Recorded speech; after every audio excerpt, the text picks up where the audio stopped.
one computer is kind of a pain in the hiney. I think I I can't might not. believe you can do it. I can't even get over that you can do it. But No, I think I might not broadcast this on YouTube.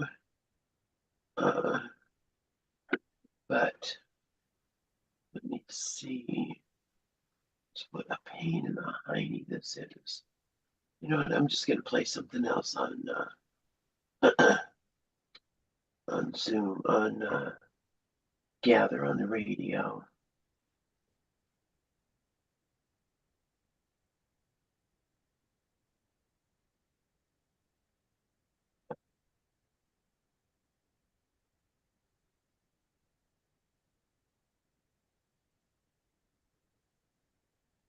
All right, so there we are live on YouTube.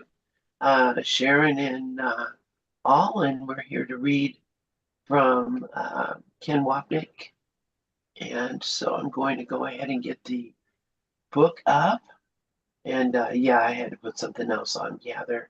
So the people on the radio are listening to something different. But that's okay, because they can yeah, listen to. they can come in the room too. Right, exactly. They can come on over here too. So let me see one here. Yeah, it's been interesting but kind of confusing to have this Yeah, yeah. up this way. But here we go. All right, we're back on Ken Wapnick's book of Healing the Unhealed Mind. And this is, I believe, what we were reading on your shift. So um, I will turn the mic over to you, Sharon. Like, just give me a minute. I'm just moving around. I won't be more than a minute. Okay, all Okay. right. I'm, I'm Move on. coming. Okay. Okay. Application. Oh, so these are questions now? Yeah, these are, remember, we're in uh, the last question was, what was the last question that he went through? Goodness, concern for family members' illnesses. And now we're going to talk about animals. So there we go.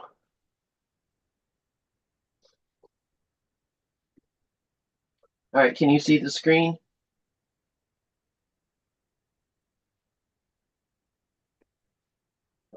Let's see. Oh, Sharon, if you're reading, you're muted. Oh my God.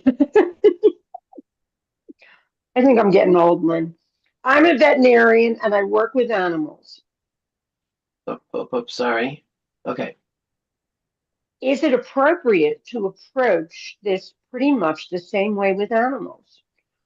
I know when I am examining an animal, I feel I'm connecting with the pet, with that pet's mind.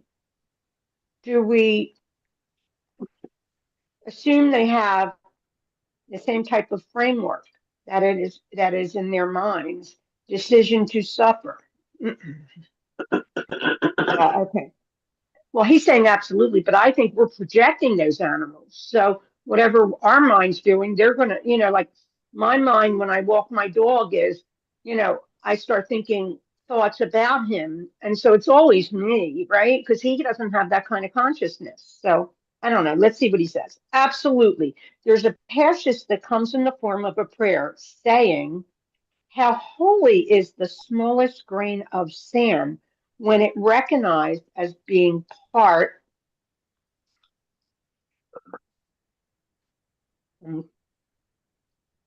of the complicated picture of God's Son."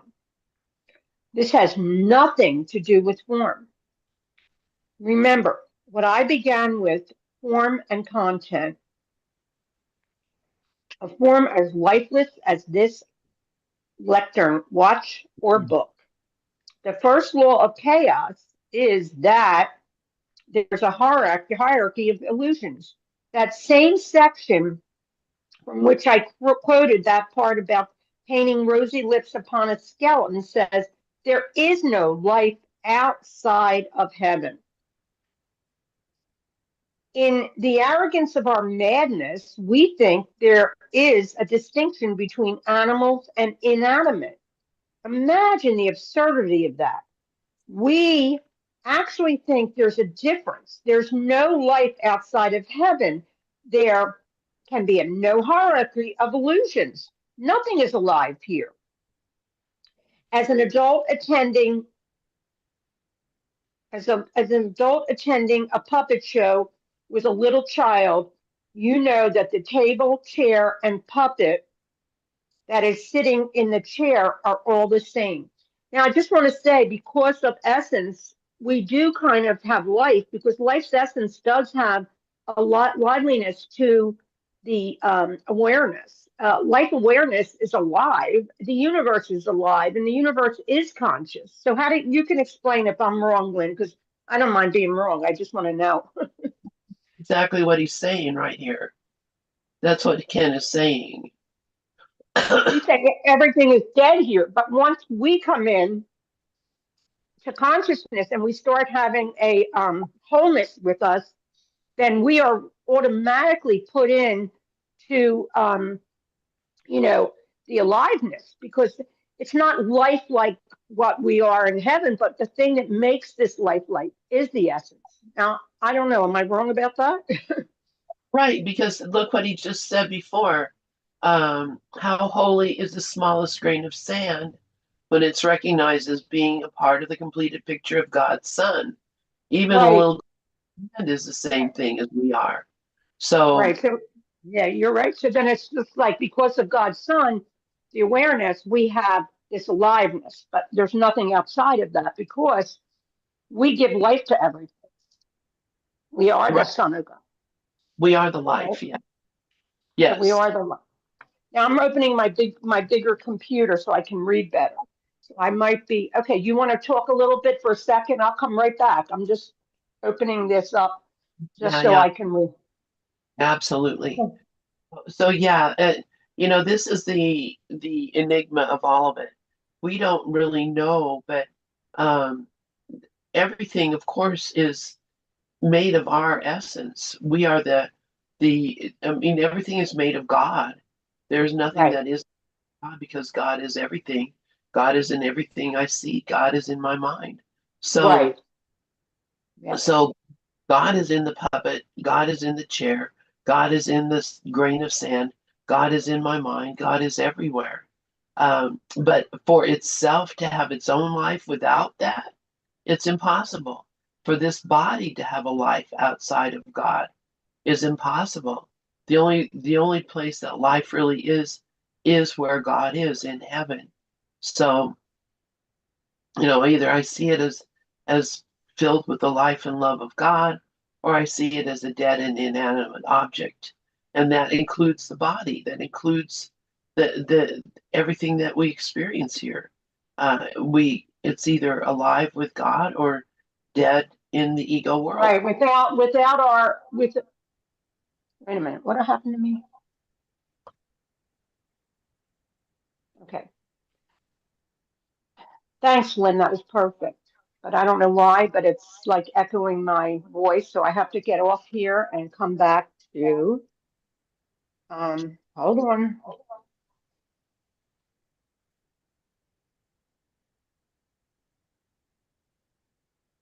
Okay. Can you hear me? Yeah, over and over again. All right. So I'm done with that. All right. I yeah. fixed it. Okay, good. Okay. All right. So this has nothing to do with form. Now, everything, I want to say hi to Marcy. I didn't even see her because I was on my phone. Good morning, Mars. It's good to see you. Remember what I began with. Now, this is what he talked about this morning. I go on there as much as I can in the morning to listen, and he was talking exactly about this morning. So you have to go back. Wait, you just pulled it. Okay. The first law of chaos is that there is a hierarchy of illusions. The same section from which I quoted the part about painting rosy lips upon a skeleton says, there is no life outside of heaven. In the arrogance of our madness, we think there is a distinction between animate and inanimate. Imagine the absurdity of that. We actually think there's a difference. There is no life outside of heaven. There can be no hierarchy of illusions. So you can look at it like where we never really left the source. So we still are this formless being, but we have a movie playing about the costume that we're wearing. And he's just basically saying that it's absurd to believe that anything could exist without the essence of God. It can't, because we are as good as dead. We are walking puppets. There can be no hierarchy of illusions. Nothing is alive here. As an adult attending a puppet show with a little child, you know the table, chair, and puppet that is sitting in the chair are all the same. There is no difference among them. And so he's basically, giving us that. He's giving us that advantage of just realizing that when we first started the course, we were not in the higher realm. We were in the lower ego, which is the pain body. The lower ego is the barking up of all the ideas that we actually believe are true, right? So this is a difficult course because on every page, oh wait, I didn't read from this, for they are different pieces of wood carved in different ways, dressed differently, painted differently. If you look at this, really, the illusion's kind of confusing, when it comes to how many differences can you get in a world of illusion. It's just like, if you look around and you look at people, we all look different. We all want different things. But yet, in the end, there's only one ego and one Holy Spirit. So in the end, we come to a place where we realize that none of this can function without grace, none of it. Thus, it makes no difference whether you are ministering to an animal, person, plant, car, or rock, because it's all about you. And we know that our consciousness is the only thing we see.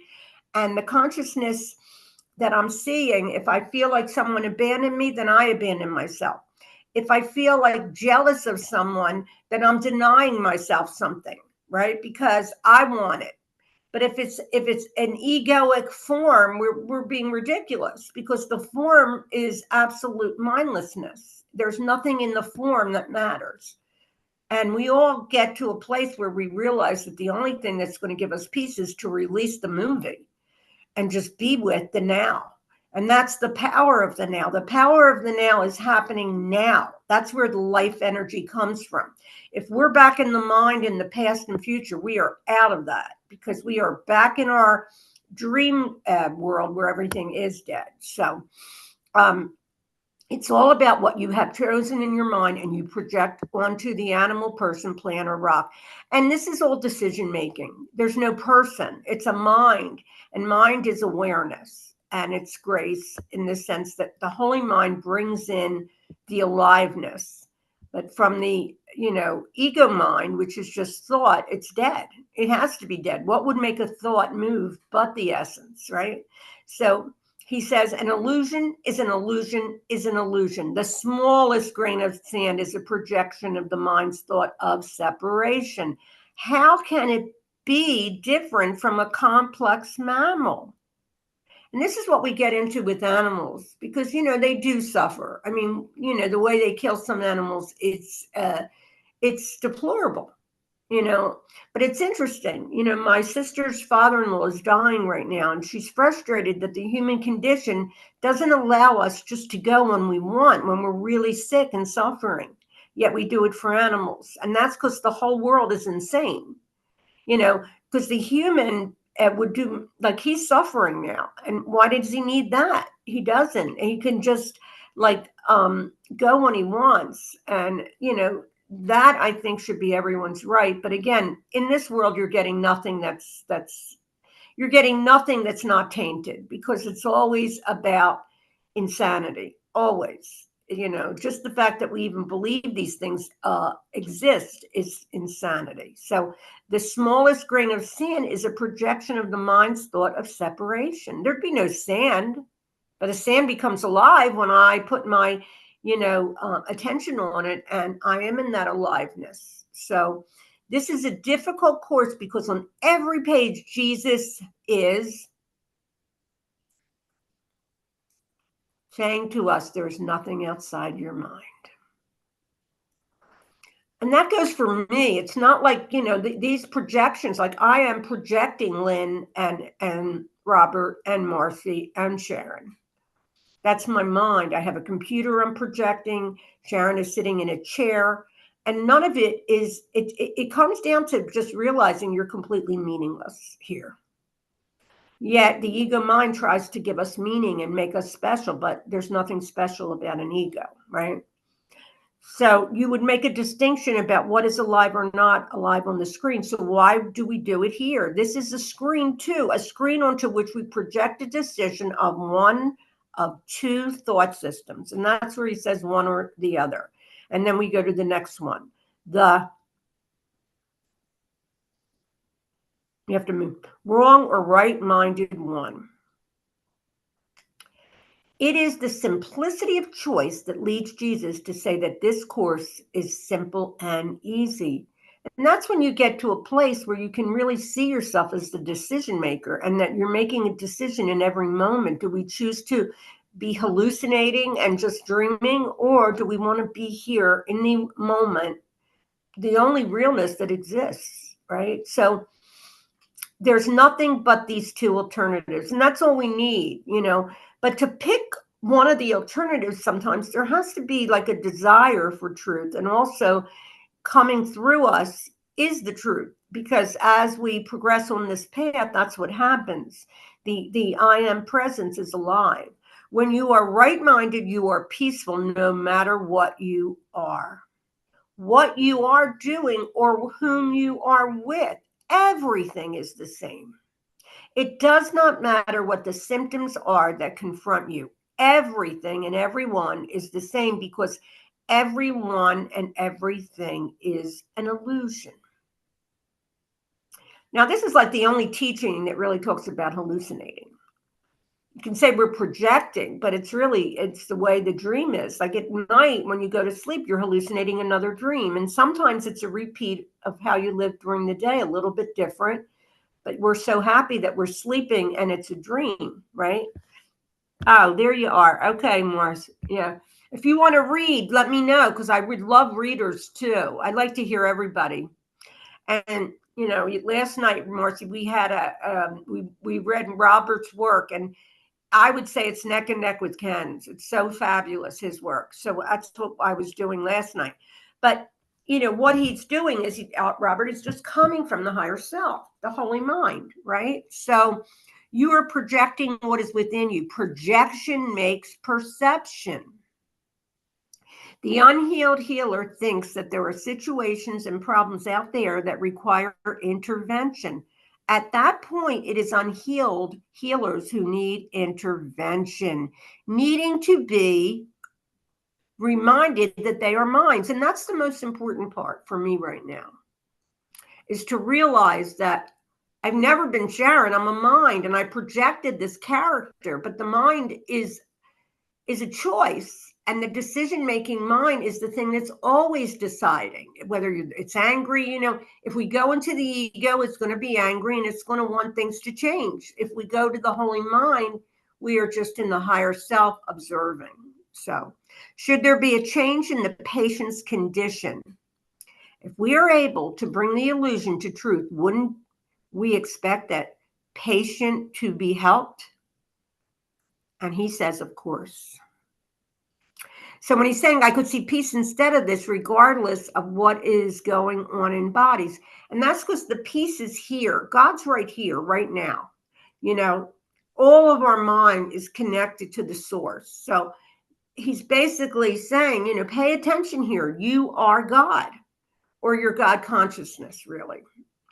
Well, I don't mean just on a spiritual level, but wouldn't we expect them to be relieved of their symptoms? I like that purple hand. Absolutely not. Let me elaborate. It depends on how you define sickness. If you define sickness as a synonym, then what alleviates the symptom would be what the Course calls magic, which is anything other than the change of mind. This would include medicine, chemical or natural, laying on of hands, saying prayers, standing upside down, taking a cold shower, hot shower, or no shower. Anything you believe would be helpful. So, if, however, you define sickness as guilt, or more specifically, the decision to be guilty, which is the decision to be separate. Whenever I feel guilty, I think I'm this character. Sharon has guilt. She has to. That's the only way she can function. Without guilt, there is no, there's nothing but the presence of love, right? If, however, you define sickness as guilt, or more specifically, the decision to be guilty, which is the decision to be separate, the solution is to undo the belief in separation. If you are a cancer patient and I am the doctor, nurse, practitioner of any kind, a friend or family member, and I do not experience myself as separate from you, I'm giving you the message that we are not separated. And that's just going inward and realizing it's all in me. We're all connected in the mind. And we're just playing. And it is kind of like a game. It gets to a place where you realize you're playing a game. It's like peekaboo. Like, am I going to come out and am I going to be this ridiculous character? Or am I going to just sit and be in that beautiful, beautiful silence? Grace, peace, love, wholeness. Okay. At that point, the sickness is healed. Now, sickness is just the separation. It's the separation that's healing us is coming from God. So God is pretty much doing everything. And that's why divine will is the most important part of this, because we realize when we are so-called saved from this dream, it's the holy mind, or it's the higher self that's moving through the grace to move us out of the way from these ridiculous concepts. Your question is, what about the synonym? If the cause of what about the symptom? If the cause of the symptoms is guilt, and if the patient has done guilt in the holy instant, the symptoms would disappear because everything gets cleared in the moment. I haven't to sit still and just be in that moment, in the grace, is when you really do heal. And to sit with that and be silent and not try to interfere one bit, we will be cleared, because the more that we clear our mind, the higher we go and our consciousness is healed. So anybody want to share? Lynn, Marcy, Robert? No, Robert, you can share because you do. Okay. Nobody can share right now. Lynn isn't home. Okay. You want to share? No? Okay. Well, okay. It's hard for you to share right now. Your question, what about the symptom? If the cause of symptoms is guilt, and if the patient has undone guilt in the holy instant, the symptoms would disappear, assuming that the symptoms come from guilt. Now, that's interesting, because when the body gets sick, we often think, well, we're guilty. But the body itself, if we don't feel guilty, it's going to get sick. I mean, Ken is a perfect representation of that. He had cancer. We're going to die of something, and it's meaningless what we die from. So the fact that my mind is healed now does not mean my patients have totally accepted the healing. I cannot accept the healing for them, but can only remind them of their mind's power to choose peace or conflict. And we can only do that in silence. When we're because they're a reflection of our mind. So when we're going inward, or when we are still, everybody feels that, because everybody is connected. My representing, I think, the Holy Spirit, because my mind is healed, does not mean they necessarily have accepted him too. Not at all. They still have their own dream to heal. But we see them as grace. We see them as the Christ. We don't see them as a problem. We don't think that they can die. We know they can't die. We know that this is false evidence appearing real. If people are still afraid of healing, they would step aside from it and the symptoms would continue. In my healed mind, however, they are no longer sick. That's what I just said. Although they may still have the symptoms, I know they are healed because they are. I'm inviting those who suffer to join in my happy dream of forgiveness and healing. If I become concerned because symptoms remain, they are inviting me to join in the dream of sickness, and I'm joining them. So my sister's father-in-law is dying, and he wants to die. He wants to go. He's tired of this place. And the only thing when I talk to my family is I just hold the grace and to stay inward, because I tend to be overly compassionate at times, and I want to be there and know that I'm helping, but I also want to see them clearly, not see them as form that are suffering. And that's the true healing when we're in that moment. We can't heal in a dream state. You can't heal when you're dreaming a dream of separation or who's right and who's wrong.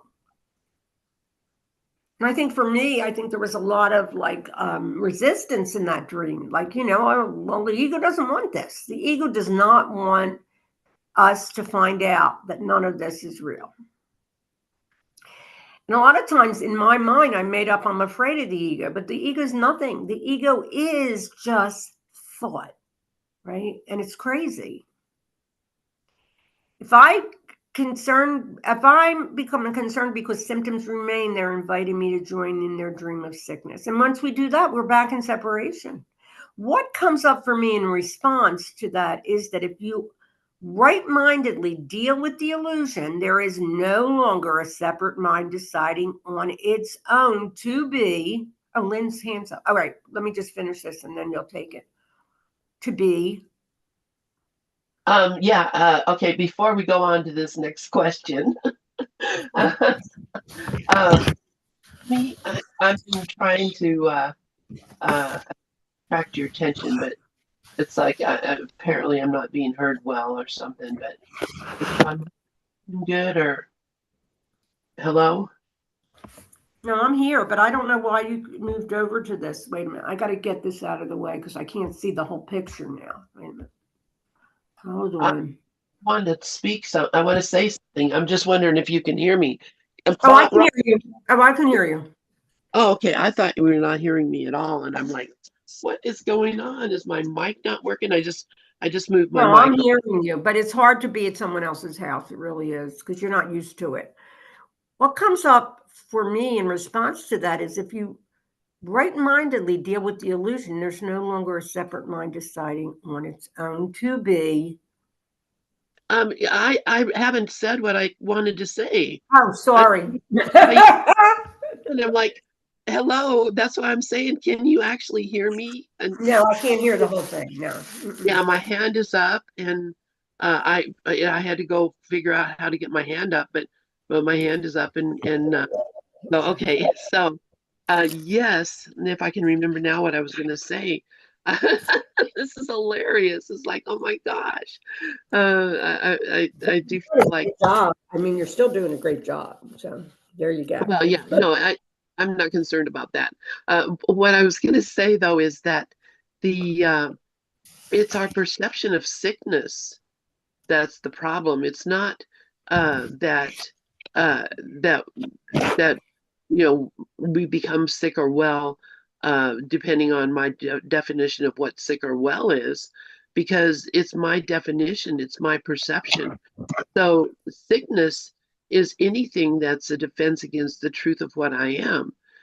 Sickness is believing that I have a body at all. And there's no levels of sickness. It's just as sick to believe I have a body as it is to believe I have cancer. Right. There's no levels. It's equally incorrect.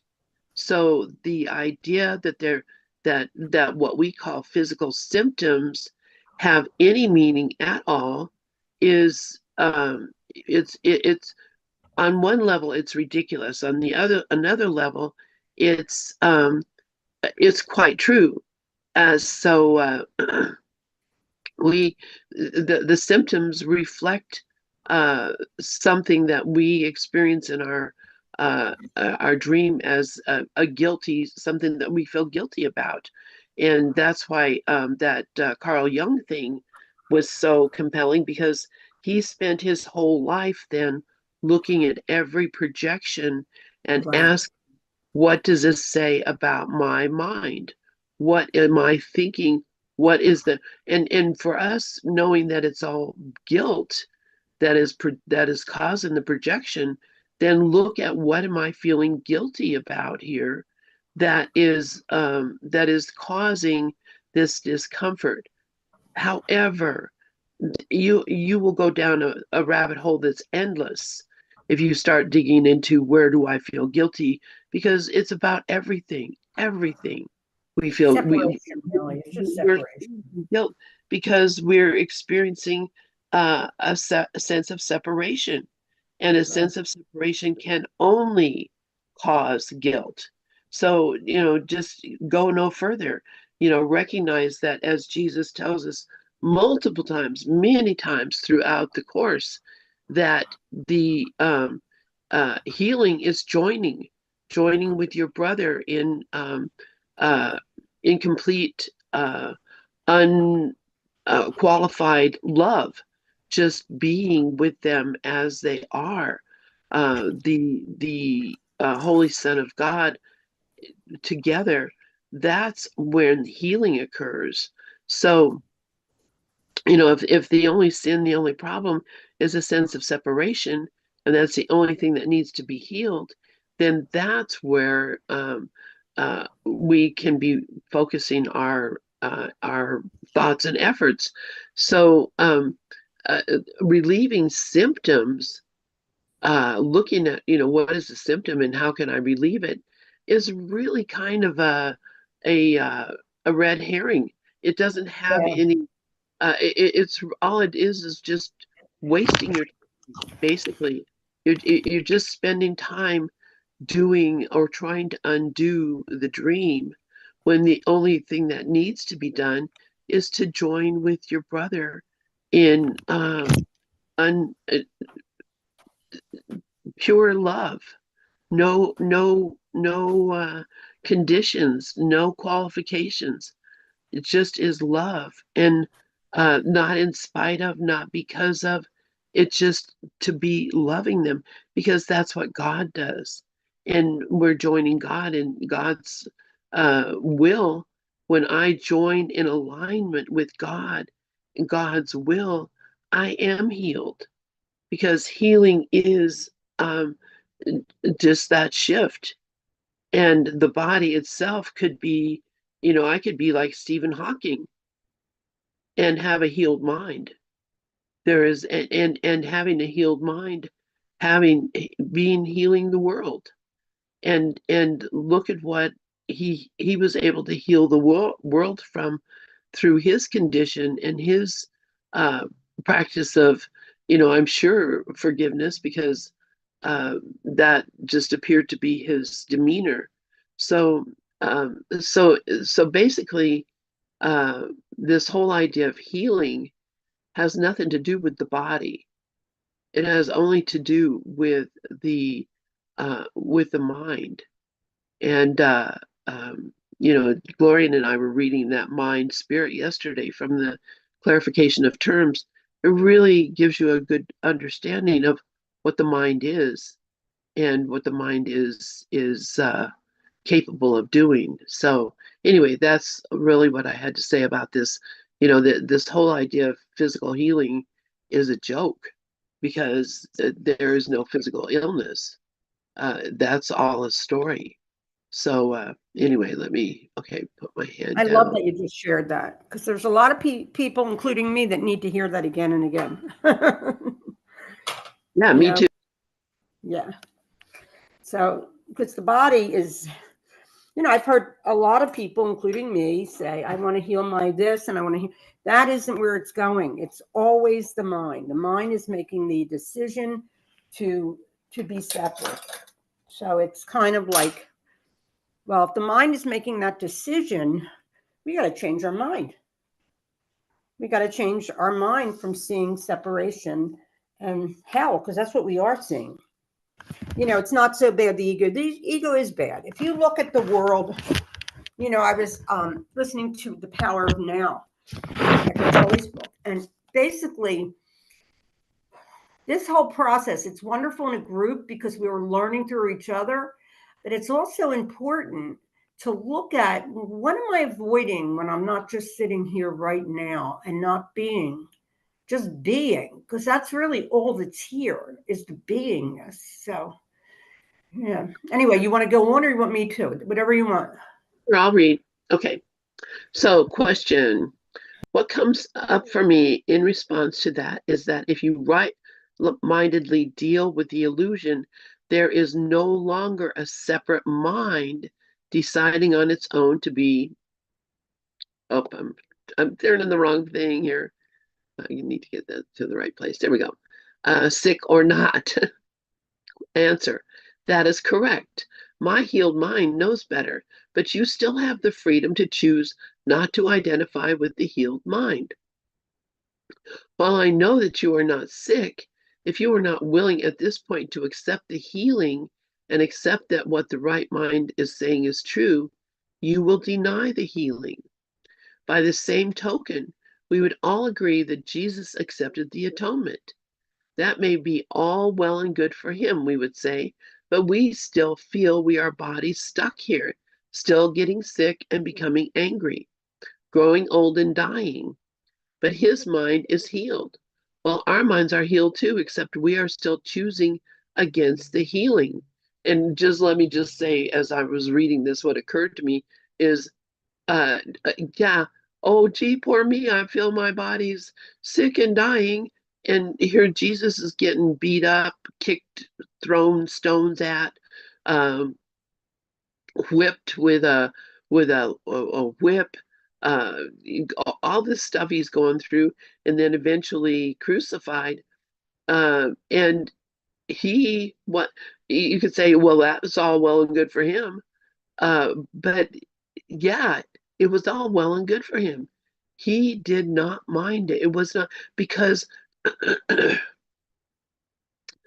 body is not real. The body is a projection of a mind.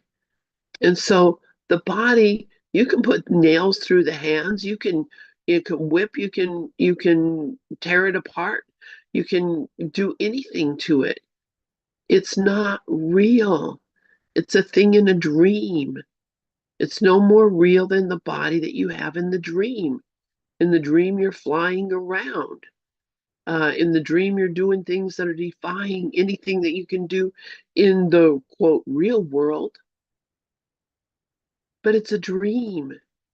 And so is the real world, this world we think we live in. It's a dream. So all the things that happen to the body, it's not happening to anything at all. Um, that's we get so level confused here because if we continue to maintain ourselves on this level of the body and sickness and health and well-being and all the things that we're considering, we just continue to maintain ourselves in that part of the dream. That dream continues to rule us. We have no, we're basically stuck here. We have at some point shift up into that higher mind that recognizes that the body's not real. And it's hard to do that when we're spending so much of our time trying to soothe the lower mind, make the lower mind feel not afraid. I mean, honestly, the right mind has so much work to do to coddle this little ego being that's so afraid, and at the same time continue to maintain the truth. It's like living a dual life here, and I feel it very strongly. I feel it very strongly that all the time that I dwell in the dream, I'm recognizing that I'm just maintaining the dream. I'm reinforcing the dream. I'm keeping the dream alive. And that is not what I really want. What I really want is to wake up from the dream. But I'm putting more effort into making the dream comfortable than I am into waking up from the dream. And I don't know if that's true for other folks, but for me, it's very frustrating because I just fall into it. It's like, duh, I'm hypnotized by it, and I just fall into it and get involved in it, and completely forget that that's what my goal is. So I'm going to continue reading. On an individual level, this means that if I am with you and you are sick, and I do not see that as your reality because we are the same, and in parentheses says, without at the same time denying the presence of symptoms within the dream, yes, in that holy instant, my mind is healed. Your mind must be healed too, since minds are joined. Despite this truth, you have the freedom not to accept it, just as we all have the freedom not to accept what is written in the Course. We may know it is true, but there remains a part of us, the ego, that still says, I choose to keep this at arm's length to preserve my separated self. Yes, even though these healing words come from a source that sees us only as one. Exactly. I mean, that's the problem. I'm actively choosing against myself every fucking time. Excuse my language, but it is so frustrating to see myself going, oh my gosh, since there's this one thing, since I'm here at my son's house, I really don't have anything to do while they are uh, mainly sleeping, because they do not go to bed until like 4 or 5 o'clock in the morning. So they're sleeping now, and they're going to sleep until like mid-afternoon. So all I can do here, really, and all I'm doing here is listening to either being here with you guys or listening to recordings of different teachers, and and so it's it's really like a little retreat for me. But every time it's just reinforcing over and over and over this truth, and so uh, uh, I'm just wanting to see it, to make it work. Anyway, does anybody else have any thoughts about this? Because this is, I think, something that we all are concerned and interested in. If I'm healed, I'm not alone. If I'm so if we're both healed, but we're both seeing sickness still, how is that? How is that? And I think it's because even though I may say I accept this, I'm really in total resistance because my mind tells me, yeah, but sickness doesn't go away like that. Yeah, but bodies don't work like that. Yeah, but medicine doesn't work this way. Or this will work. Or I have so many stories that come between me and hearing the truth and knowing the truth that I have to stop and examine the damn stories all the time. You don't even And have to examine them. You know, the ego's talking. So you just said, well, I'm not that. I'm just not that. I'm not the mind. yeah, I am. exactly.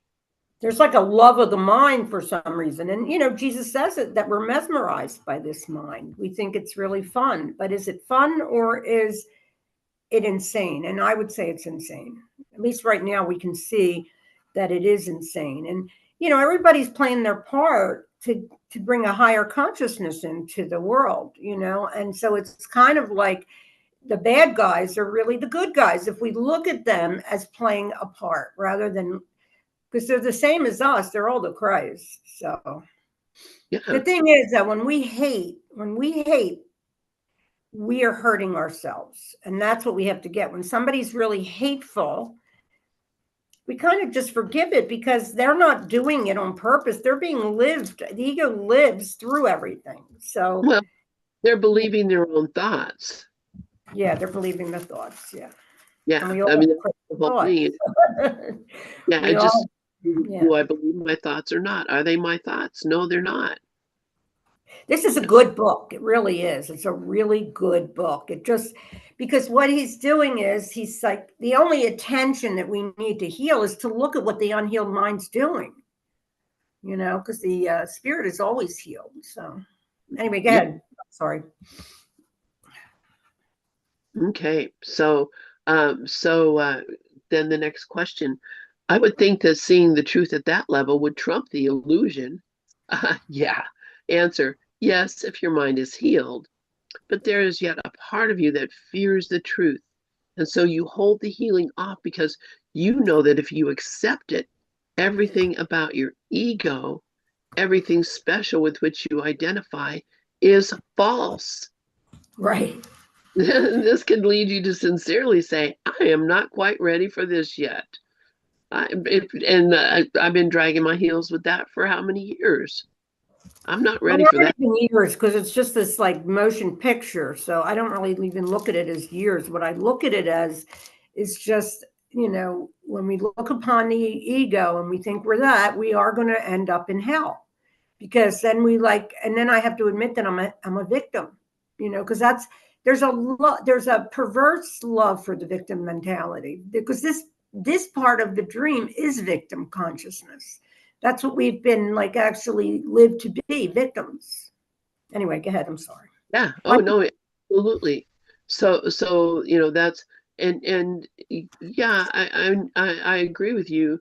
Nothing is really lost. It's not like we've wasted any time because time doesn't even exist. There's nothing you can waste or save or do anything. You can't manipulate time because it's a story in your mind. And we do manipulate time because we're the ones that are making up that the whole thing. We're making it all up. And even it's not just what it is. It's my story about what it is. I don't even know. Yeah. All I know is my story. Yeah. So let's see what then question. What do you think is happening with people who do spiritual healing, like in Christian Science? They have a similar approach where the practitioner doesn't treat the patients, who treat themselves by seeing the illusions. So yeah, that's kind of like doing the Ho'oponopono, right? Yes. I was Yeah. doing that this morning, just like, I'm sorry. And it's also what Rafi says a lot. Like, you have to love, you have to, these little thoughts want to be held, not pushed away, not pushed against. They wants to be welcomed and be with us, so then it can transmute. Yeah. Yeah. So yeah, and that's obviously something that well, it's something I can't do, but it's something that what I am can do. Right. And it is, because you're in the mind training. So, the Course in Miracles actually does give us everything it says it's going to give us, but it's a process. And that's what I have to remind myself of when I get enthralled with the political scene, thinking, well, this is wrong, this is right. These are just stories. And what I see in the ego is it's always trying to pick the higher story. There are no higher stories, because the lower self will make sure there's no higher stories. The story with us, who we are, there's no story. It's just this gross. Well, and the whole politics thing, really it is. When I started looking at it, if half the people are convinced one thing is right and the other half of the people are convinced another is right, then what is really right? And I do recognize that there's, if you look at it from the other side point of view, you can see what they're talking about. And that doesn't mean that anybody is guilty on either side. It just means that Right. we're part of the story. There's nothing real about the story.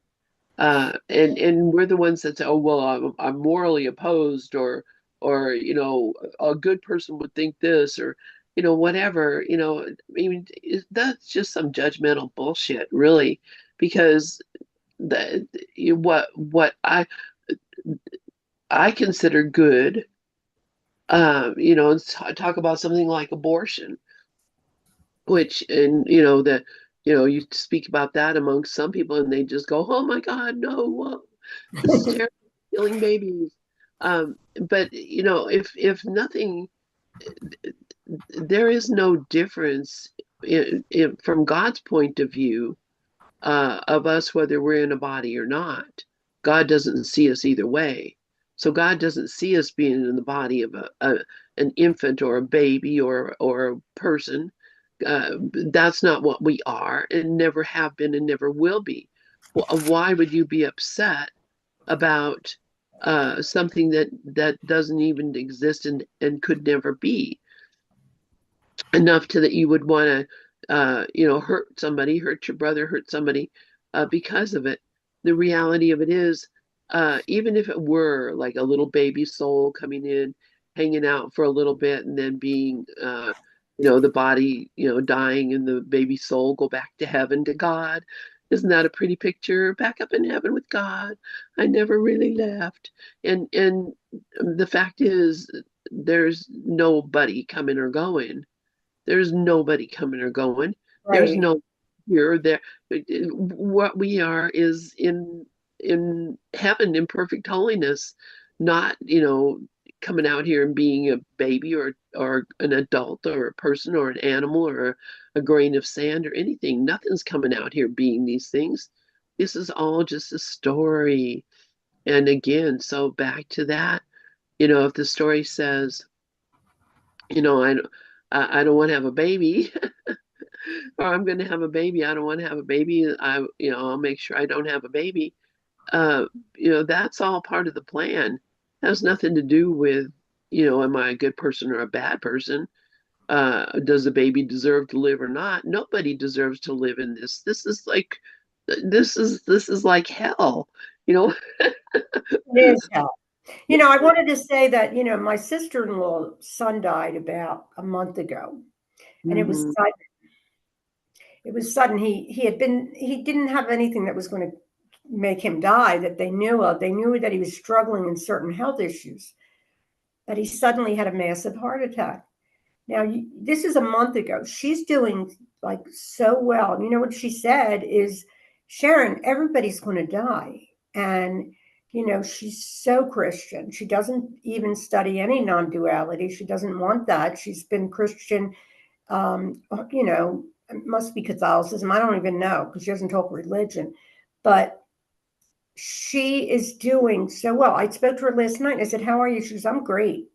Now, that's somebody who has practiced every single day. She reads the book, Jesus Calling, and she has a relationship with Christ, and it's worked for her. So it's not like everyone needs to do something like this. There are people that have used the religion as a tool she still thinks this is real, but at the same time, she's not caught up in it at all. Not if she can, you know, really, because losing a child to me was always the hardest. Well, again, that was also conditioned in my mind too. My mom said when somebody loses a child, their life's ruined. And that is so not true. That is Yeah, so really. I true. mean, that again, yes, that's that's the story that we get told, and that's what my grandmother lost a baby, and um, he was born on the same day of the month or year as my son, January 22nd. So my grandmother, even though that baby had died like, you know, 60 years before, she she was so paranoid about my son, because she was so worried that that was going to happen to him too. She Right. carried grief with her her whole life. Her whole life, she carried grief for a person who, was only here for a couple of months. And those they lived on the reservation in Oklahoma, and they didn't have the kind of medical care that you have in the uh, in town or whatever. And uh, so, whatever it was that she couldn't stop it. She couldn't do anything about it. So she grieved about it for till the day she died. Right. And that's just, he was not anywhere. He was not unhappy. He was not having a hard time. He was, back with God or whatever. Um, she was the one that was grieving. So that's what I think, my sister, her son died. Well, my sisters, there several of them, their children have passed away. Um, and yeah, it's a very, very painful thing. But we're the ones who are suffering, not them. So Yeah. And where did they go? They, like Ken Wapnick will say, that is a gift. To die is a gift, but the conditioned mind believes it's sad. And some people celebrate now instead of funerals, which is what I would love to have for myself if my kids do it, celebration of life. Because there's nothing wrong with death. We don't even leave this, because we're always that awareness. We're always love's awareness. But I'm in all of her because she never, studied the course, but she did stay very close. See, you can be very evolved as a Jew. You can do the Kabbalah, it's mysticism. What I love about A Course in Miracles is it truly is a mind training. It does get us the hell out of here, and it takes time, and spirit comes when it comes. That readiness has to be there. yeah, absolutely, absolutely, it does. So let me see. Let me read the answer to this. We have about 4 more minutes. So, okay. So the question was, what do we think about with spirit, with Christian Science? Yeah, I want to hear that. Yeah. Well, we're Okay, so doing this in the next thing, aren't we? Or what do we do? Because we're not doing A Course of Love anymore. So no, we're not. So we can continue this if you want to. yeah, there's all and hopefully like somebody will come on because otherwise we'll be sharing. But I don't mind sharing for another hour. I don't. Great. All right, good. All right, so the answer, yes, they could be very good at using their minds to change the course of a physical illness and undo the symptoms. But if they are not undoing guilt, then they and their patients are still sick. This is a different view of sickness. Christian Science, as an example, certainly teaches that sickness is of the mind. But they do not say that sickness is separation the way A Course in Miracles does. And they do not speak about the identification with guilt.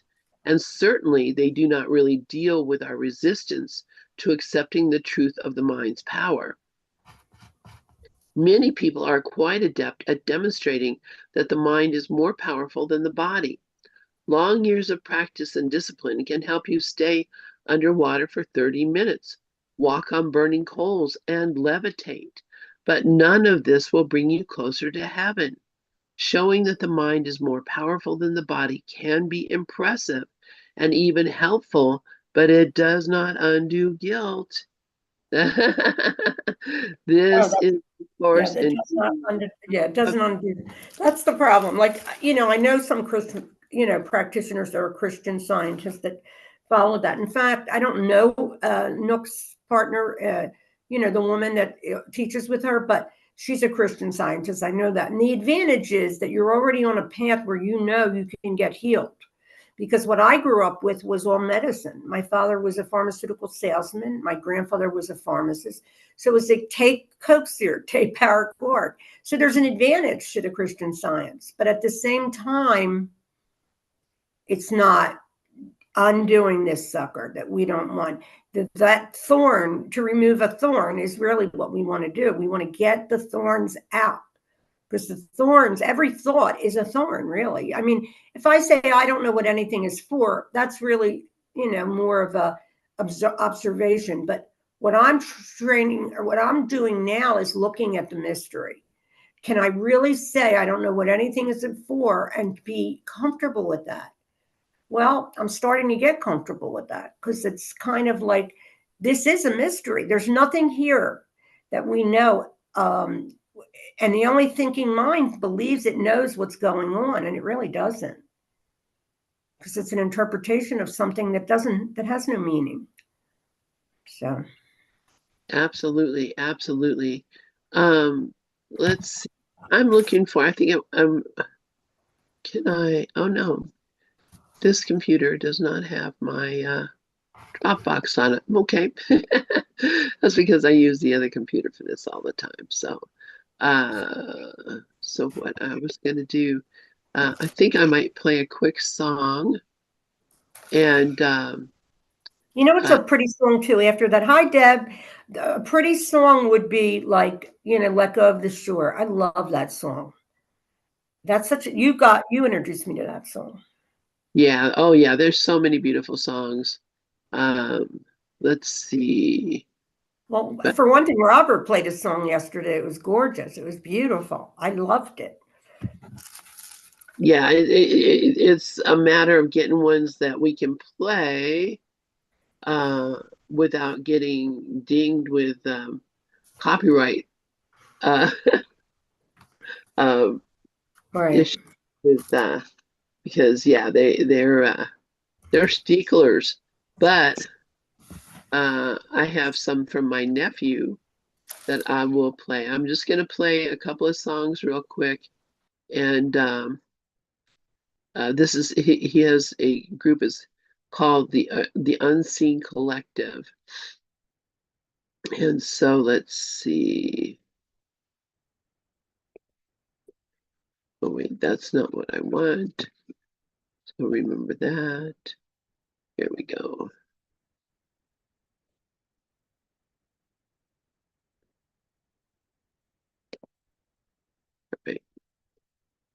All right, this is a song about his son, and let me just put another one on real quick so that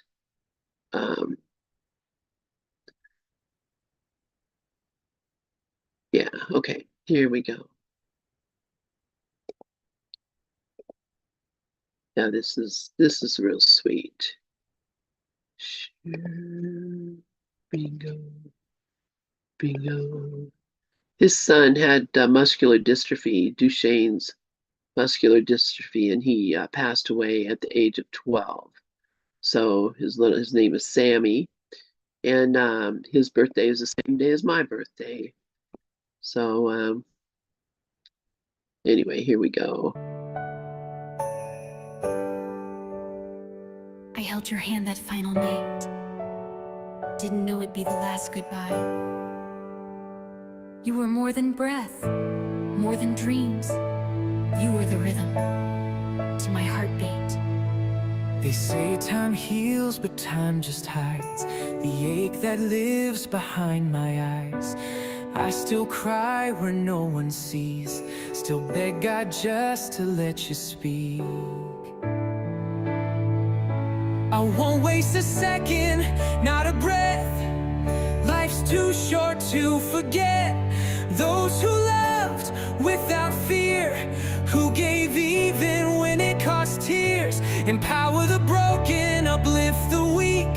Make your life the love you seek. 'Cause I know you're watching me now, and I promised I won't let you down. You showed me how time was a gift. Now I teach others to never take it for granted.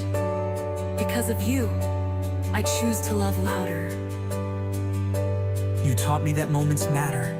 You were just a kid, but you led like a king. You changed people without saying a word. Now it's my turn.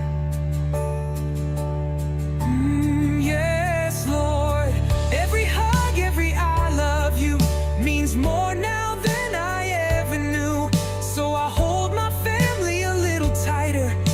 I speak life and spark that fire. Let's love louder for those who can't stand stronger when others can't stand. Shine brighter when the night feels long. Lift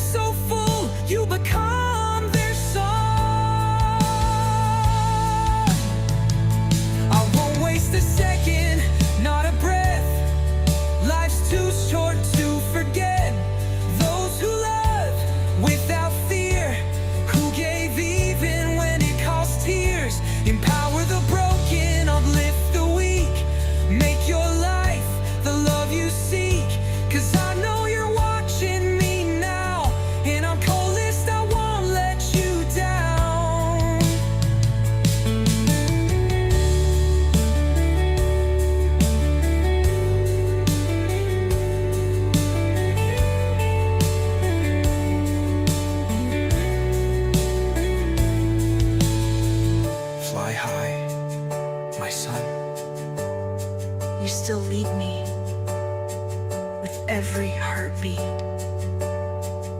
We're still walking this together.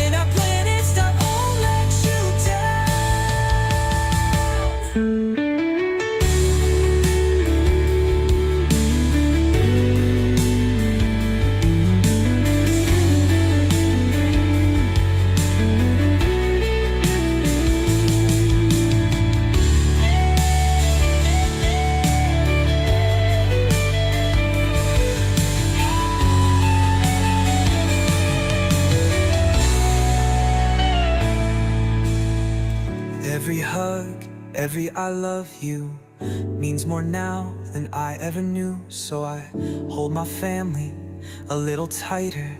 I speak life and spark that fire.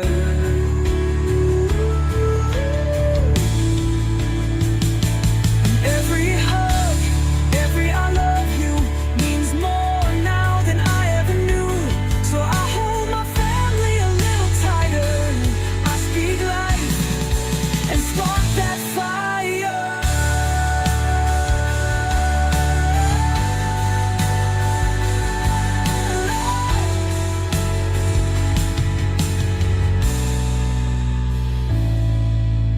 Fly.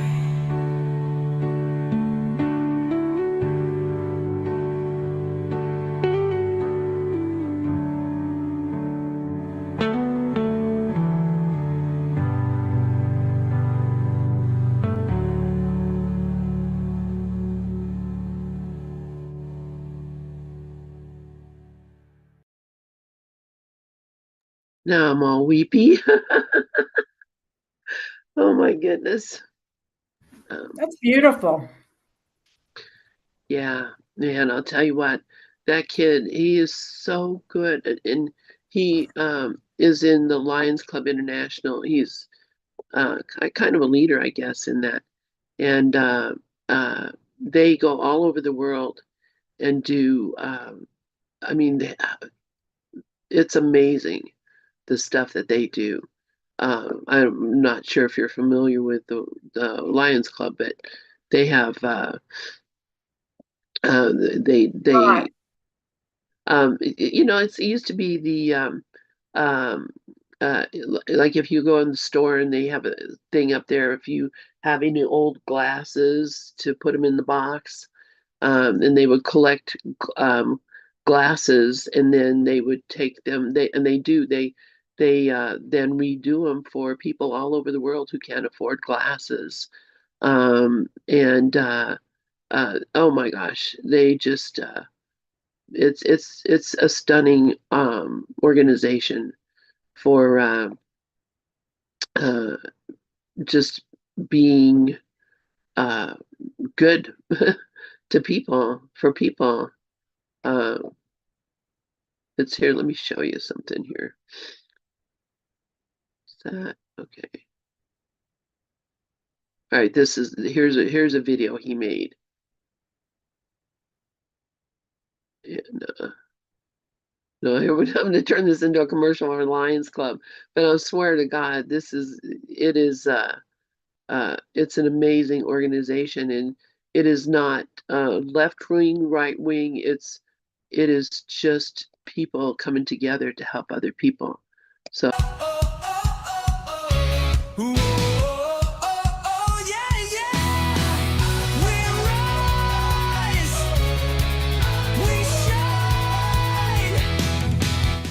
I see the fire in your eyes, but you don't know your spark.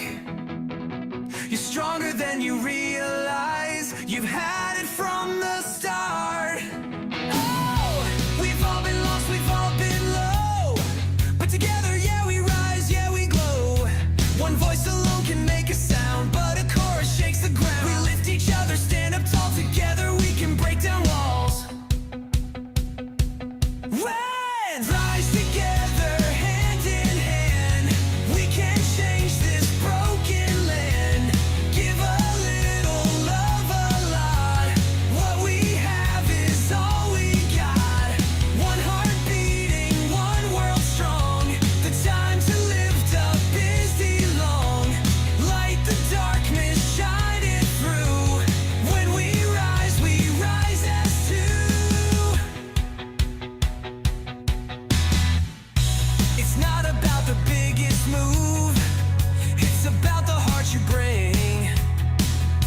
the smallest that can change the world. Yeah, you can be the king. When we lift somebody up, we lift ourselves inside. Love's a chain reaction, let's set this world alive. It starts with one step, one hand to hold. We change the story, rewrite the old. Not just a dream, this is our time. Raise your voice, let's shine.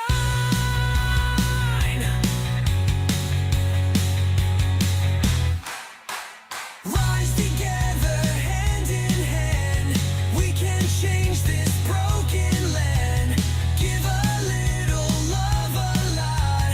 What we have is all we got. One heart beating, one world strong. The time to lift up isn't long. Light the darkness, shine it through. When we rise as two. Rise together, hand in hand. We can change this broken land.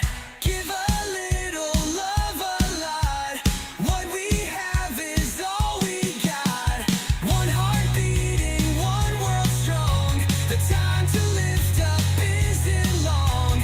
Light the darkness, shine it through. When we rise as two. Yeah. Oh.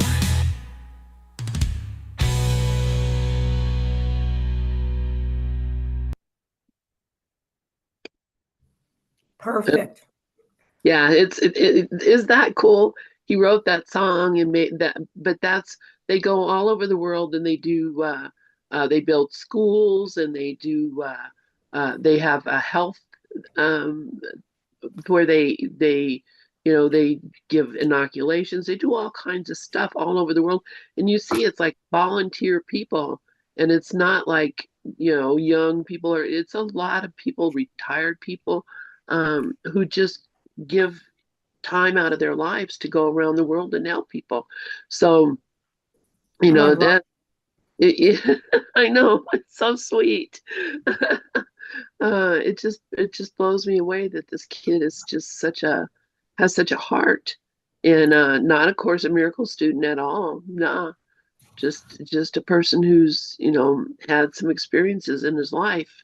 So yeah. Anyway, and I see Michaela. Michaela's here, and wait a minute, Deb's still here, isn't she? Deb is here. Yeah. Because we can them read too, if they Yeah. want. So let's get back to our book. And what did I do with it? Oh, I covered it up with Marcy's here still? I think so. Yeah, Marcy is still here. Oh yeah, you know what, Marcy? Somebody who was it? Yes, the other day was who was it? Was it Dana? Or was it Deb? Someone said, "You are my mirror," and I thought about you. I'm like, hey, That's funny. you are my mirror. I love it. That is one of Marcy's what do you call it? Screen names, I guess. Yeah. And so when I first talked to you and you said Marcy, and I said, "You are my mirror, Marcy." That's a while ago. Anyway, all right. So we're back in the questions and answers from Healing the Unhealed Mind with Dr. Kenneth Wapnick. And of course, this was all of these books that we're reading came from actual workshops. So he's like up on the stage, and people are asking these questions, and he's giving these answers, and then the answers everything is being transcribed. So this is not like Ken just sat down and decided to write a book. This was Ken speaking basically, and it being turned into, just like Joel Goldsmith. So much of what we read of him was actual, just from him speaking. So extemporaneous, not thinking, not saying, how do my verbs conjugate here? He really just was channeling the Christ mind. So here's a question. It seems like not so much a course in one or the other. It is more that as one develops more closeness to truth and more insight, there should be some perceived effect in terms of there being less illusion around you. As a veterinarian, I see nothing but suffering and disease. At the same time, I am working on enlightenment for myself. It seems like I should see an improvement, a happier dream all around me. And wow, I haven't thought about that, but let's see what Ken has to say. Answer. You are defining the happy dream as the amelioration of the physical symptoms. A Course in Miracles defines it as peace.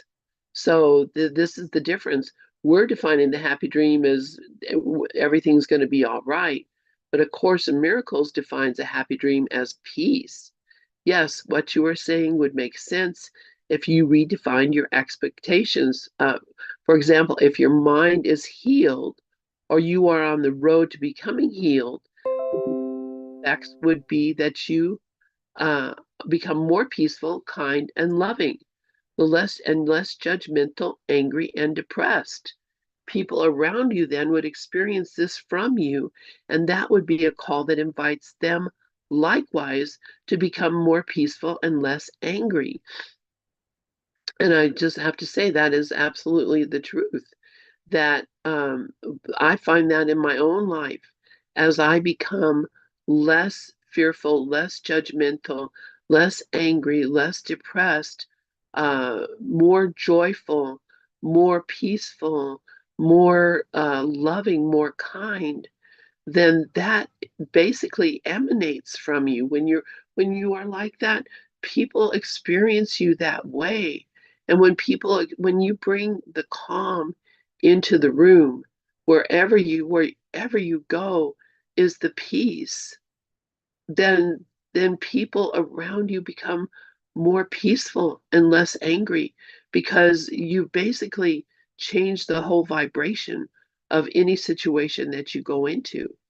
So, and this is again why for me it's so important to maintain that peace, which is why I'm not interested in watching anything um, that would tempt me to move out of being peaceful. Now, you might say that's denial, and maybe it is, but I think it's a lot more useful than getting upset and flying off the handle at things uh, without thinking about the love that I have for the people and the things that are there. McKaylee, yes, please go ahead. I love what you're saying, and this book is incredible, and it works. I had a experience. My youngest son, who's 23, came to visit me on my little 2 days off, and he reacted in an immature way to something, and he sent me a text that he was now getting angry and that he's not going to come back for a while because he needs to cool off. So it was a perfect classroom for me on what you're talking about and experience. And I just stepped back, looked at it, asked Jesus and the Holy Spirit for help. And I sent him the most loving, unconditional text back. And he came back home and it was like nothing ever happened. He was cooled off. But I had to set that tone. I had to set that frequency, that vibration to help bring the peace, and it works. So it's not an easy classroom. It's not an easy classroom at all because I'm used to my whole life listening to the ego, but it definitely works, and you have to bring it into application. So thank you for sharing that. Thank you, Lynn. Yeah, thank you, thank you for that. And yeah, that's exactly how we do it. It is not rocket science. You really have to humble yourself and and take your part.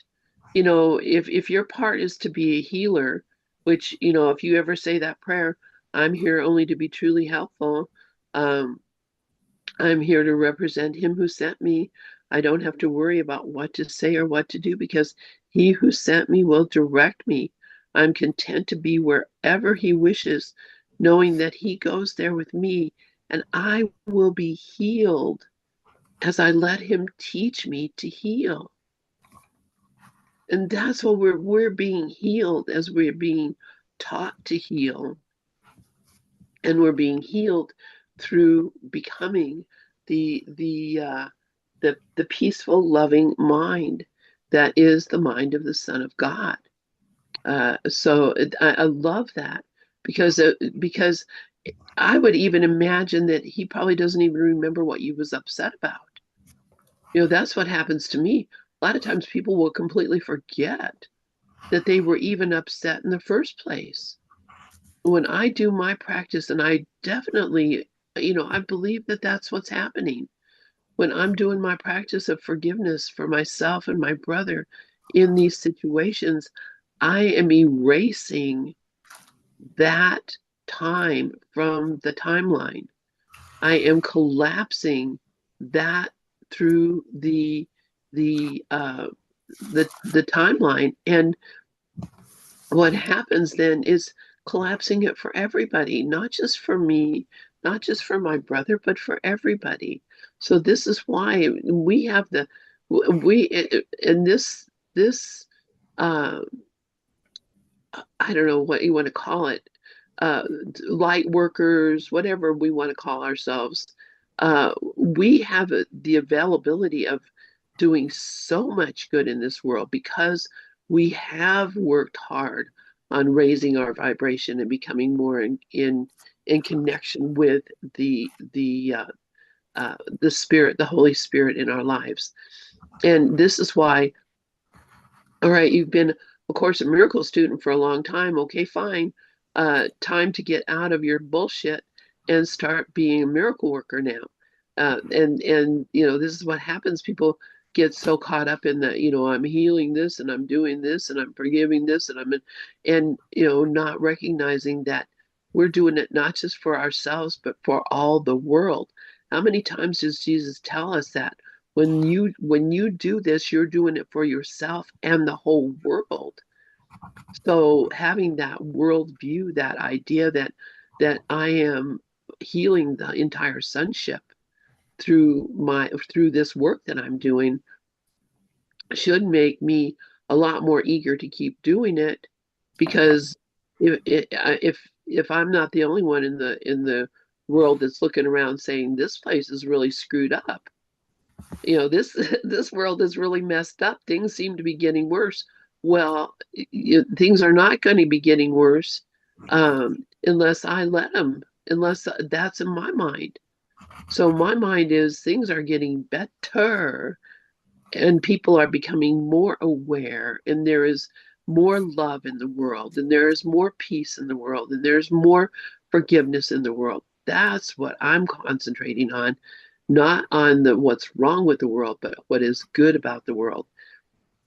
And blessing, blessing, blessing everything and everyone all the time. Because that blessing is the thing that connects us and brings us all into the circle of prayer. We become one in that blessing. When I bless you, I have given myself to you. I have opened myself to you and given myself to you. When I bless you, I am holding you in my heart. So, this is what we're here for, not to, let me heal my, broken childhood. Let me heal my trauma. Let me forget that stuff. We're healing the world with this. And yes, heal my childhood trauma for the world, for my brothers, not just me. So let's see, Ken says it takes two people to have a fight. If someone is angry, anxious, or guilty, and you do not participate in that, you are undoing the separation and therefore undoing the war or battle. Sure, over time, you would expect people who live with you, work with you, etc., including the animals who are ill, to be more peaceful. But that does not necessarily mean they would always accept that peace, nor does it mean they would accept the peace that could help them undo their mind's belief in illness. From the point of view of A Course in Miracles, you are getting caught in the level confusion that makes the ever real. That's what I was talking about, that level confusion. You demand witnesses to the course's efficacy and your work with it in terms of something changing externally. Some of this confusion relates to what Jesus means by our being responsible. On the level of the collective mind, we are all, as one son, responsible for the material world we made together. But that is hardly helpful to us as we experience our lives as individual persons. What is helpful, however, is to know that we are responsible for how we see the world. Does it make us happy or sad, peaceful or conflicted? As I said before, it is absolutely, oh, let me see. I see there's some stuff going up in the chat. Let's see. Okay.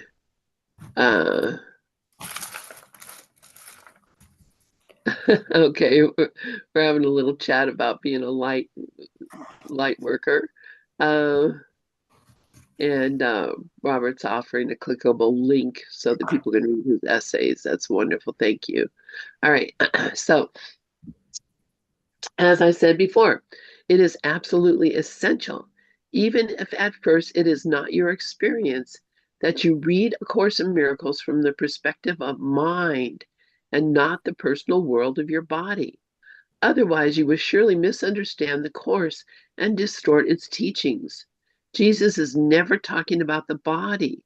Let me read an important passage in this regard. It is from The Responsibility for Sight, which is in chapter 21. This is the only thing that you need do for vision, happiness, release from pain, and complete escape from sin, all to be given you. Okay, this is it. The only thing that you need do for vision, happiness, release from pain, and complete escape from sin. Say only this, but mean it with no reservations, for here the power of salvation lies. And this is it. And how many times have we said this? I've said this hundreds of times. I am responsible for what I see. I choose the feelings I experience, and I decide upon the goal I would achieve. And everything that seems to happen to me, I ask for and receive as I have asked. I mean, seriously, that's all you need to know. And that, I mean, when Jesus says it's the only thing you need to do for vision, happiness, release from pain, and complete escape from sin, is to say this: I'm responsible for what I see. I choose the feelings I experience.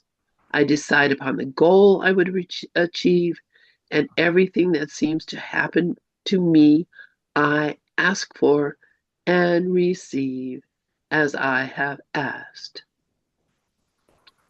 That is the highest truth that's possible for us in a body.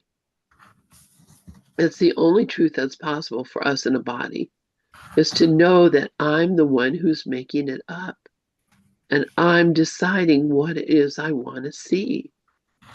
So if I'm seeing death, pain, starvation, loss, if I'm seeing those things, just because that's what I want to see.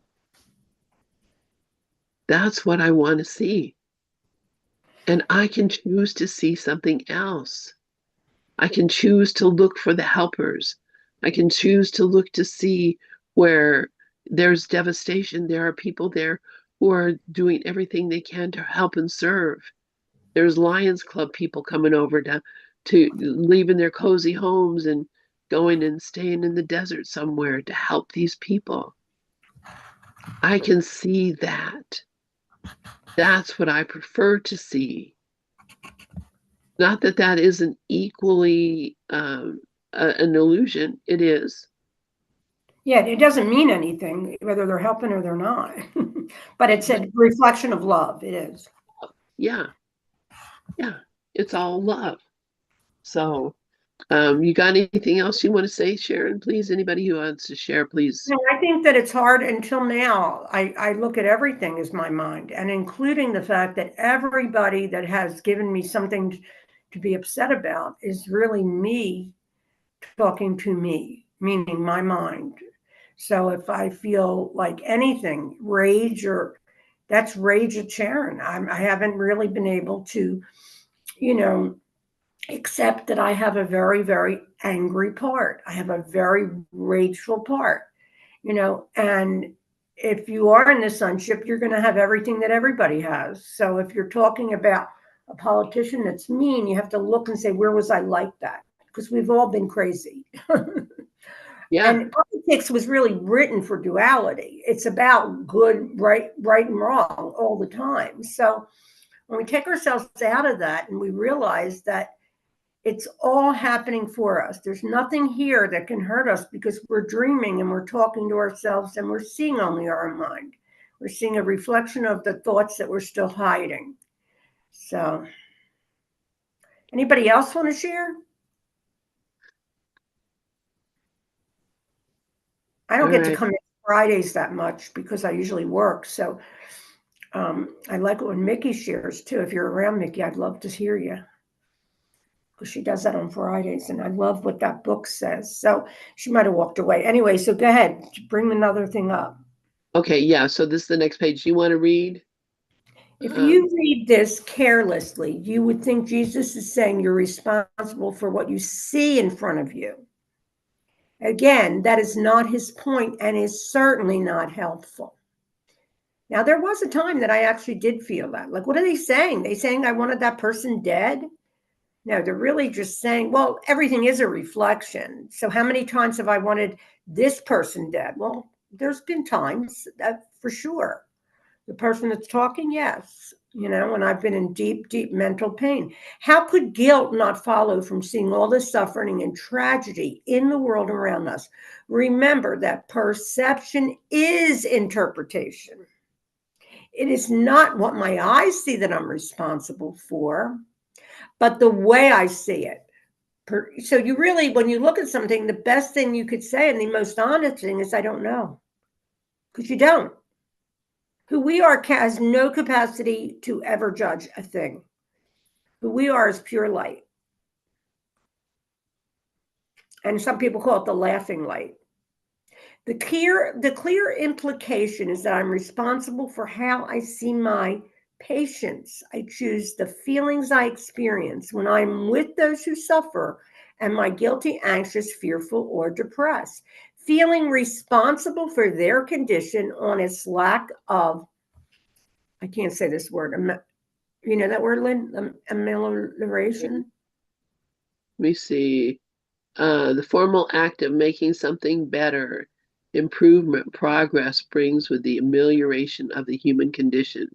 So it's just trying to make things better.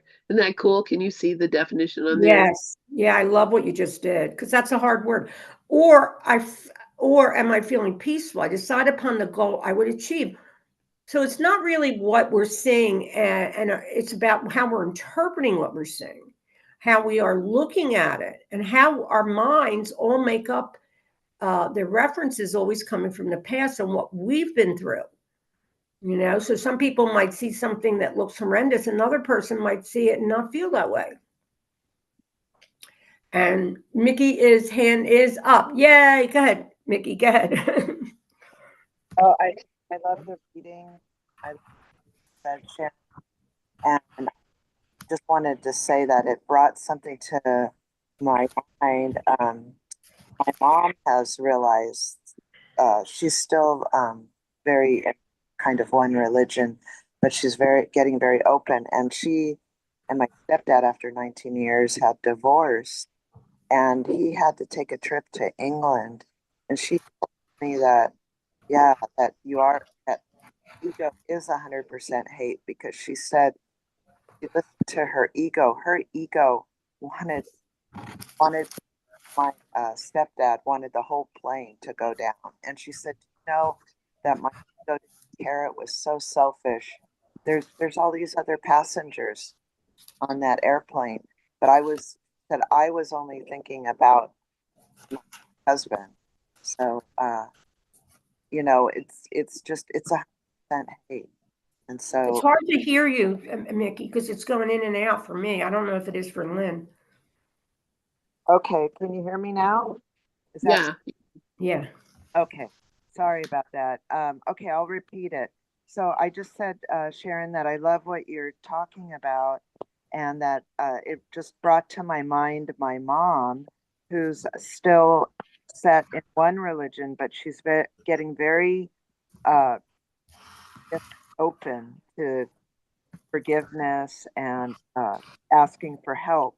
Anyway, she told me that when her and my stepdad were getting divorced after 19 years, he had to take a trip to England, and that she had listened to her ego. Her ego wanted the airplane to go down.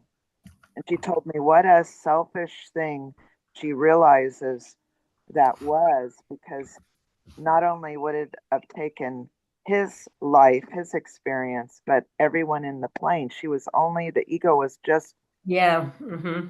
self. So, I've been where she is, though. For my husband, ex-husband, I used to say things like that. It would be better off if he died because he took all our money and he was cruel to us. But again, that was my mind making the crap up, right? Because he didn't see it from that perspective. But then when you look at how selfish we all are in our ego, we are so narcissistic. We can talk about a lot of our narcissists, but the hate makes the power of our minds really insane. And when you have an ex-husband, now I don't have any feeling at all for my ex-husband, except that he is grace, because he has to be. Everybody is. That was my goal in going on the spiritual path, because I never hated anybody more. But I get what you're saying. So go ahead, Mickey, go on. oh, that's really all that I wanted to share was that she, through this, through forgiveness, through stepping back and looking at it, she now is able to forgive him and forgive herself for listening to the ego. And she knows the truth that it's 100% hate, it's narcissistic, and Right. the selfishness. So I just wanted to tell you thank you for your sharing. Oh, thank you. You know, it's funny because when we get past these clouds of guilt, we realize that we were always just talking about ourselves, and the hatred for me was like that. I had a lot of like seeming beings outside of me that were hateful towards me in the story. So I buried my own self-hatred. And when it's come unveiled, that's when, the light comes in. Because when you realize that it has to be you, it's only your mind that's dreaming, right? So I think the main point in this whole thing is that we know it's a process, because we will mess up. It's just part of the whole process. Please remember that we are not talking about behavior. Obviously, if you are a physician, a veterinarian, anyone in the helping profession, you want to help, and you should use your training and expertise to be helpful on the physical or psychological level. But we are talking about an attitude, not what you do, but with whom you do it, the ego or the Holy Spirit, and everything that seems to happen to me, I ask for and receive as I have asked. What is it that seems to happen to me? People treat me unfairly, persecute me, take advantage of me, abuse and victimize me. All this is made very clear in the next line. Dove repeats this line a lot. Deceive yourself no longer, that you are helpless in the face of what is done to you. On the level of the world, many times we are indeed helpless in the face of what is done to us. If we are a prisoner of war and are tortured, there's a very little we can do physically to stop what is happening. If we are in concentration camp, there is nothing we can do to stop what is happening to us behaviorally. If we have plans for an outdoor picnic and it's stormy weather, we have no choice but to cancel our plans. Perhaps we have alternative plans, but we certainly cannot have the picnic outdoors.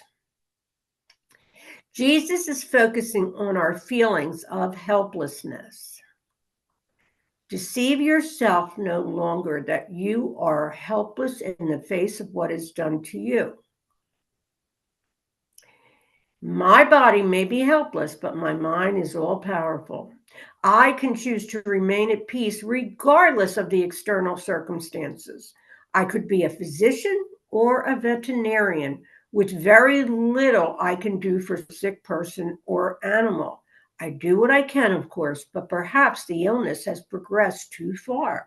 Nonetheless, I can be at peace. I'm not responsible for the symptoms I see in front of me, for those are their choice. You wonder, like, when he's talking about the minds that are really tortured in Holocaust and anything, even right now, the immigrants, they're being absolutely slaughtered, and we have to look at it like, are they making the decision? Well, there's really only one making the decision, because the decision maker is the one mind. So it calls for us to see them healed, because you want them to get in some way that peace, that, because hating something that is doing something to you so horrific is, it's just all part of the dream. I think I shared last week, I went to the Saturday, I went to King's, and I made a really cute poster about it.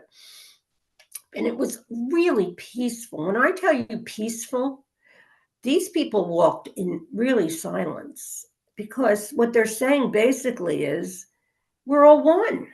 So, but that's not going to happen in the world of form. So we're not really asked to not participate in worldly things. It depends where our mind is. If the mind stays in peace, then there's no problem. And that happens when we really start to realize that our point of view is also meaningless. We're going to save nothing except ourselves. We can't save another. We can help their mind when we see them, clear, but we can't. We have to always come back to, this is my mind, my dream, my thoughts, So he says, clearly then the world has no power over me. My decision-making mind is what alone chooses my experience of peace or conflict, joy or terror. And that decision maker, that is the most important part for me at this point. To say this one more time, I'm not responsible for what you choose. I'm responsible only for choosing whether I join you on the dance floor of specialness and death, where you are inviting me by being sick, fearful, or angry, or inviting you onto my dance floor with Jesus, where you and I are not separate, but dance conjointly to Jesus's sweet song, together or not at all. We can't get anywhere without being together. And remember, anybody that seemingly is doing something bad, and even if we don't get triggered, that would mean that, we're in that grace and we're not participating. But it really does mean that you want to bring it back always to the mind, the decision part of the mind, the mind that's believing that this world is real. And horrible things do happen here, a lot of horrible things. And we have to look at that and say, why would we want that anymore? Like Mickey, you were sharing about your son. When my son was that young, it appeared to be hell, because he was going through addiction, and it was very, very painful. Now, how I dealt with that was I kind of went to every program you could find to become a quieter mind, but I wasn't in the course in the beginning. I think I had like a good 5 years, 6 years before I got to the course. But the 12 steps had helped me enormously, because the way the 12 steps set up, it's always set up about resentment, which is grievances, because the only thing that hides the light is grievance or resentment, And the thing is, like, I never really blamed anyone, not him, no one, that he had this disease. There was something in me that knew that this was something I didn't even understand, because, the Sharon, the character, was like a helicopter mom.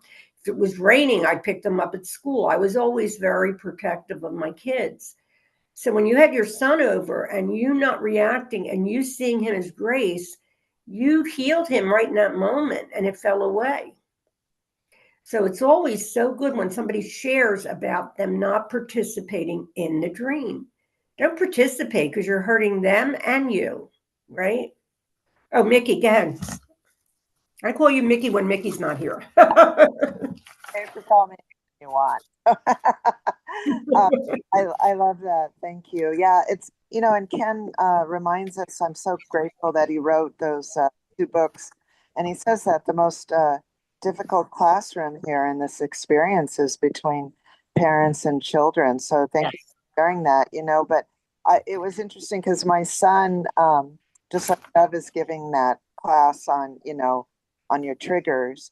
And so it was a beautiful experience for me too, because I was able to step back and look at it and I experienced the trigger, I experienced the feeling, but I didn't go with it. And so that's progress, right? It's baby stepping, just progress. And as I pull myself up on progress, I'm also, like you said, I'm pulling my son up. And the most important thing is that he feels unconditional love, just like your son. That that they feel that they have that that you are going to love them no matter what. And this also brings back a lot into this experience, this memory. I don't want to get off on a tangent, but my first husband was a Vietnam vet, and he committed suicide, right?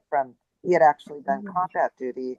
And I think back to his parents, and in the end he couldn't hold a job, but his father, even though he wouldn't talk to him, his father was a stern man, like a military man, but he still loved him. They allowed him to live in an RV on his property, and they made sure he was fed, clothing, he could take a shower. So that is still, I see that now as I'm stepping back through these teachings. I see that now that was his father's way of loving him, even though he wouldn't talk to him because he didn't approve of his behavior. He was still giving him a place to stay, even if it wasn't inside the house. So thank you so much for your sharing, Sharon. Yeah, I mean, it's like when you have a child, that's the last person usually you want to hurt, right? That's how I am, because my ego goes, my mommy ego goes into it like a whole beating up on Sharon. And sometimes our kids are just there; they're only a reflection, but it is the most difficult classroom. It really is, because the mama is like we're Homo sapiens, and we are trained to have this mother instinct that is so darn powerful. I get the most joy when I'm with my kids, but my younger son lives down the street. He wanted to live near me because he felt like I was the only one that understood the disease, and that was probably not true, but for him anyway. And he lives down the street, and he frequently says, "Mom, you grew so much. I can't tell you how amazing that is." Because I used to like flip out, like really like just kind of get mad, not at the addiction, but anything I could blame about the addiction. That I could lose him, God forbid. That was what I thought. And I was sharing before you got on, Mickey, that my sister-in-law, who's Christian, never studied non-duality. And her son died suddenly a month ago. And I really thought, wow, she's, she seems okay. Well, I've been, of course, chatting with her, and she's saying, Sharon, everybody's going to die. And he died the most peaceful death. He just died. That was it. His heart stopped. He was in his 50s. He was in his 50s. And when I asked her last night how she is, she said, I'm great. She said, I'm working and I'm just doing everything I need to do. And I found that so beautiful and such a great teacher that you don't necessarily need non-dual path to get rid of this, to realize that common sense can come. Everybody is going to die. We don't know when, and we pick it. So if you have a child that tends to leave before you, that was their decision of their mind, right? So it's never, I mean, I want to tell you, I was raised by very neurotic people, and I put them in my dreams. So I became very neurotic. So I was also sharing that my mother said to me, if you lose a child, your life is ruined. And I believed it. I bought it hook, line, and sinker. Why wouldn't I? She was my mother. So, and it's just not true. It's just not true. Because everybody lives to and she was just somebody I could look at and marvel at and say, well, you're a great teacher for me.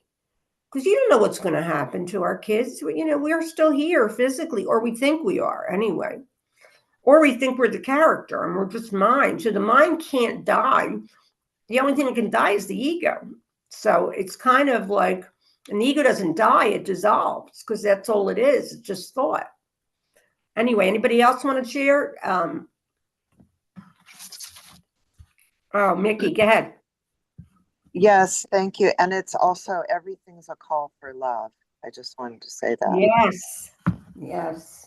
Love of yourself too.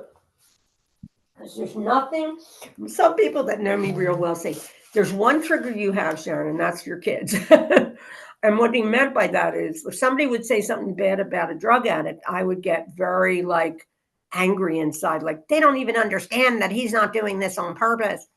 And the point is that I wasn't understanding. There was a part of me that wondered, maybe, just maybe, because the ego is so cut in pieces, why did he choose this? It's so painful. And really, the one son chooses it. So it's like we all are doing the best we can always. Always, always, always. We're always doing the best we can. And we teach each other.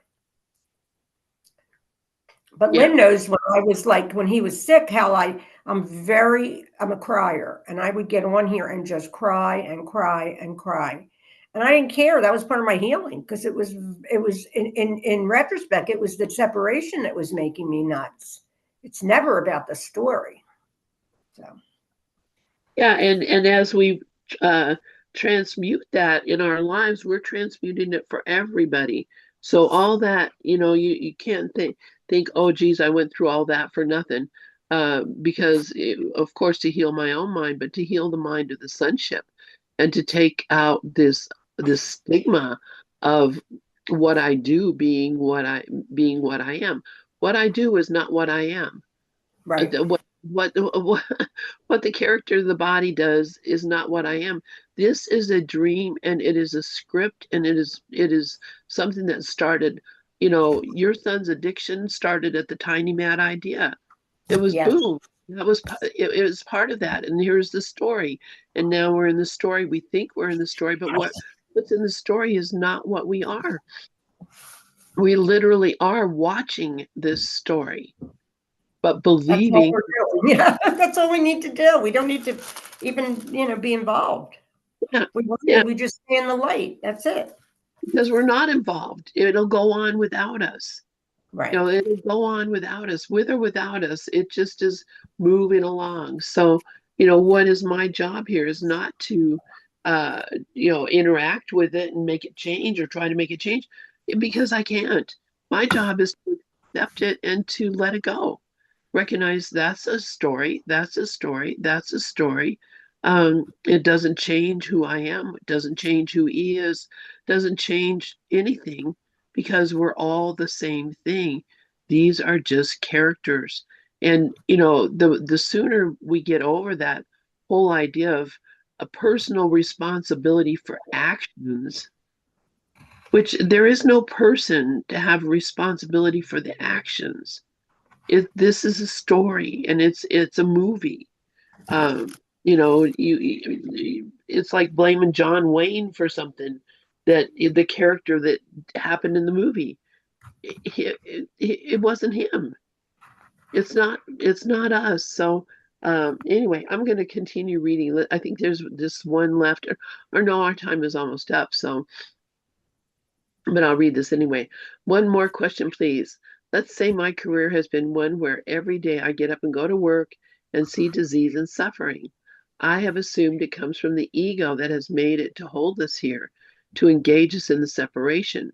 I don't want to make it too abstract, but if I'm dealing with suffering and it is not really individual because there aren't separate individuals, just one mind projecting this, what is my involvement with this? What the hell am I doing here then?